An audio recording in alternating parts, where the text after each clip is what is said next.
Columbia Public Schools' latest building has a big-time name on it. School starts again 20 months later for one Missouri town. Plus, one Columbia woman serves up more than just food. KOMU 8 News at 10 starts now. KOMU 8 News at 10 starts with breaking news. New tonight, we're getting word that a 24-year-old female rock climber fell at the 4000 block of Aikman Bridge Road north of Columbia. Good evening. I'm Danielle McCarthy, and thanks for joining us. Boone County Fire tells us they launched a helicopter to get the climber. She'll go to University Hospital. We have a crew on the way there, and we'll keep you updated with more info as soon as we get it. The Columbia Public Schools Administration building has had a bit of a makeover. The building underwent renovations starting back in July of last year. KOMU 8's Alex Dunn is live outside of the building with the Columbia latest. Public Schools Administration. Thanks, Alex. New MU Tiger logo signs made their debut today, replacing the old M logo signs. KOMU 8's Lauren Sanguinet went to the Providence Pedestrian Bridge today and tells us more about the project. Crumpton says Faurot Field also sports the new Tiger logo. All old M logos will either be removed or replaced with the new logo. The Public Works Department will be restriping the lines on streets around Columbia this week. Crews will be out from 7 in the morning to 3:30 in the afternoon until Friday, weather permitting. The city tells drivers who encounter these crews to avoid driving over freshly painted lines and should not follow the equipment too closely.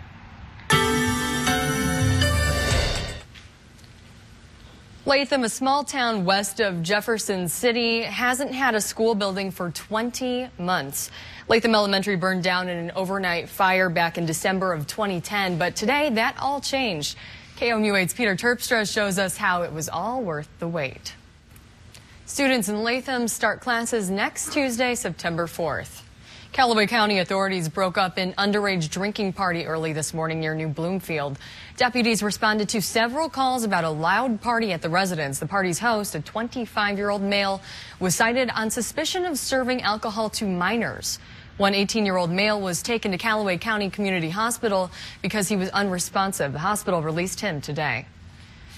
People in New Orleans are preparing for a possible visit from Tropical Storm Isaac. Some had long waits at gas stations where drivers lined up to fill their tanks. Hurricane warnings have been issued for the Gulf Coast of the U.S. from Louisiana to the Florida Panhandle. Isaac brought rain and strong winds to the Florida Keys when it crossed the islands as a tropical storm Sunday. Forecasters predict Isaac could be a Category 2 hurricane when it reaches the Gulf Coast late Tuesday or early Wednesday. Coincidentally, Wednesday is the 7th anniversary of Hurricane Katrina striking New Orleans. The storm is affecting the race for the White House, forcing Republicans to compress their convention in Tampa from 4 days to 3 and threatening to steal attention from Mitt Romney just when he wants a boost. NBC News' Steve Handelsman has the latest from Tampa. Ahead of the Republican National Convention this week, one of the party's presidential candidates fired up his delegates and supporters in Tampa. Congressman Ron Paul isn't going to overtake frontrunner Mitt Romney in the delegate count, but he and his supporters will still be in town making some big noise about his vision of limited government and foreign policy. Paul told an enthusiastic crowd that the attention their views would be getting this week and the support their cause was gaining was even more important than the convention itself. A tremendous typhoon bears down on Asia. Find out where it's making landfall next. Good. Billowing smoke continues to choke the area around a deadly refinery fire in Venezuela. Thick clouds of black smoke rose from the oil refinery in Punto Fijo. At least 39 people were killed and 80 others hurt when a gas leak at the refinery exploded late Friday night. More than 200 homes in the area were damaged, forcing residents to find shelter elsewhere. Hundreds of firefighters are trying to contain a forest fire burning in southern France near Marseille. The fire started early this morning and has been spreading. Dozens of people at a campsite were relocated after the fire began. It's unclear what started the fire. It's burning in an area that's difficult for firefighters to reach. Officials say the wind has also complicated extinguishing efforts. New forest fires have sparked across southern Croatia. Croatian firefighters say they are now battling at least 7 wildfires. Aircraft were seen spraying water across affected areas. So far, there are no reports of any injuries.